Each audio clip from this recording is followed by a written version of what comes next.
خداوند برای شخصیت هایی که عادتی مسجد دارند 4 وعده خوش کرده است. شخصیت هایی که مسجد دوست می‌داره، شخصیت هایی که اهل مسجد است، شخصیت هایی که نمازهاتون به جماعت در مسجد میخونه. این بشارت برای شما هست.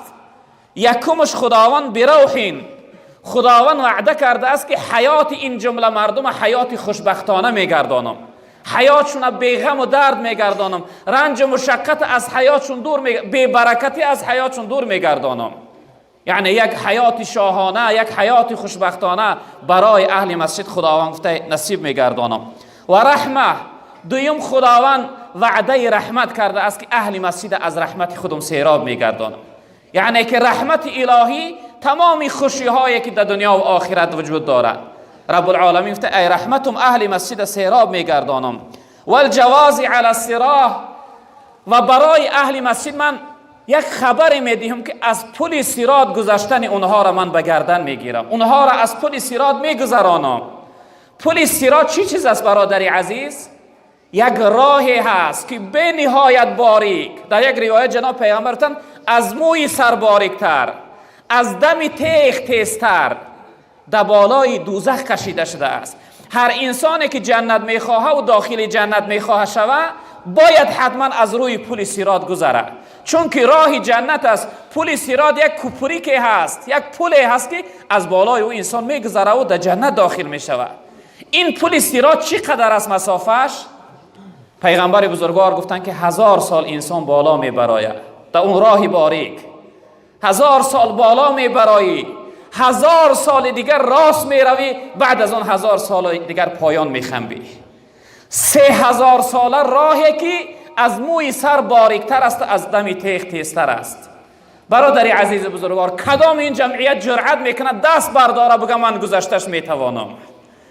تا الله رب العالمین به حال من و شما رحم نکنه، ما را از اون راه باریک پرخطر که در زیر اون آتش سوخته ایستاده است، اهل دوزخ و دوزختی ها نمایان هستند، اگر رب العالمین ما را نگذرانه وای به حال ما. رب العالمین وعده کرده است که شخصیتی که محبت به مسجد داره، اهل مسجد است، من برای او خبر میکنم که از اون راه باریک خطرناک او را میگذرانم. و آخرین بشارتش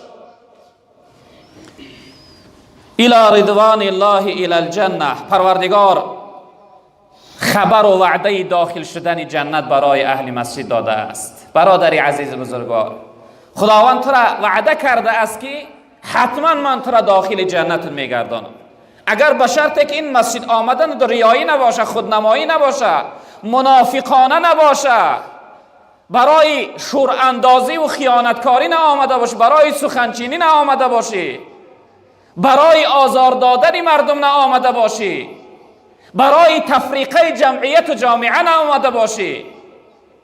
انما الاعمال بالنیات، هر عمل ثوابش وابسته به نیت است. خاص نیت و عبادت و بندگی باشه انشاءالله داخل جنت میشوی، اما غیر از عبادت باشه وای به حالت برادری عزیز. پیغمبر بزرگوار صلی الله علیه وسلم در روایت دیگر فرمودند که من غدا الى المسجد او راحه اعد الله له نزوله من الجنه كلما غدا او راحه.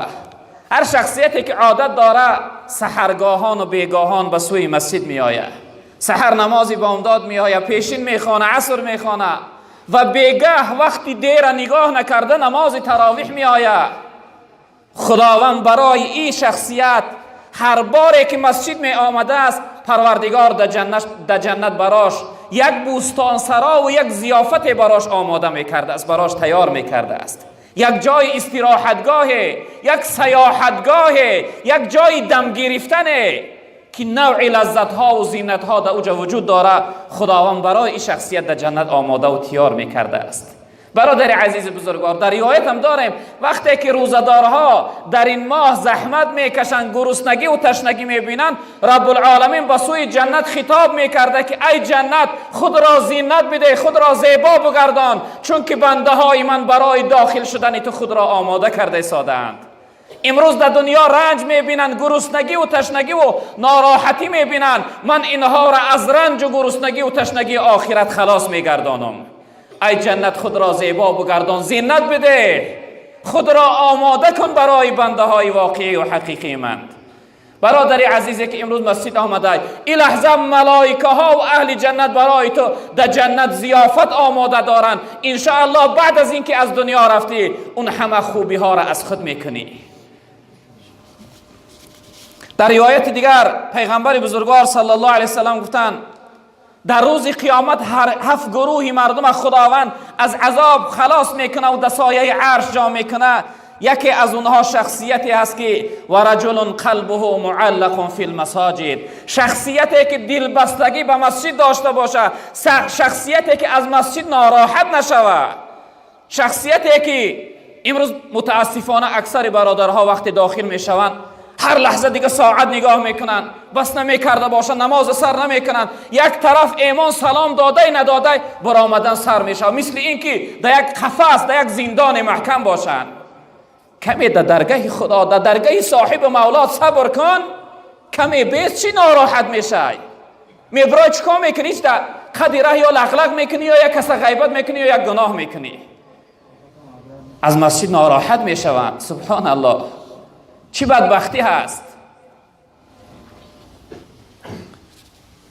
پیغمبر بزرگوار گفتن هر شخصیتی که دلبستگی به مسجد داره خداوند او را در روز قیامت از عذاب قیامت خلاص میکنه و در سایه عرش خداوند او را جا میکنه. در روایت دیگر پیغمبر بزرگوار فرمودند اذا توضأ فاحسن الوضوء ثم خرج الى المسجد لا يخرجه الا الصلاه لم يخطو خطوة الا رفع له بها درجة و حط عنه بها خطیئة.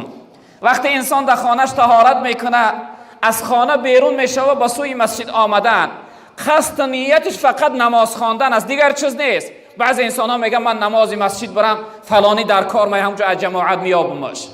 آخه از فلانی فکر کردم بگو برم جماعت ثوابشو بگیرم.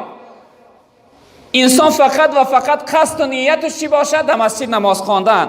پیغمبر بزرگوار گفتن وقتی که از خانه بیرون شید در یکم قدم گذاشتن خداوند همه گناهاشو میبخشه و در قدمهای دیگر درجهش در نزد خودش بلند کردن میگیره. شخصیت برادر عزیز، شخصیتی که چقدر از راه دور به سوی مسجد میای حساب کن که در هر یک قدمت خداوند درجه و مرتبه و مقام و قدر و فضیلت تو را در درگاه خودش بلند داره، بلند کرده ایستاده است.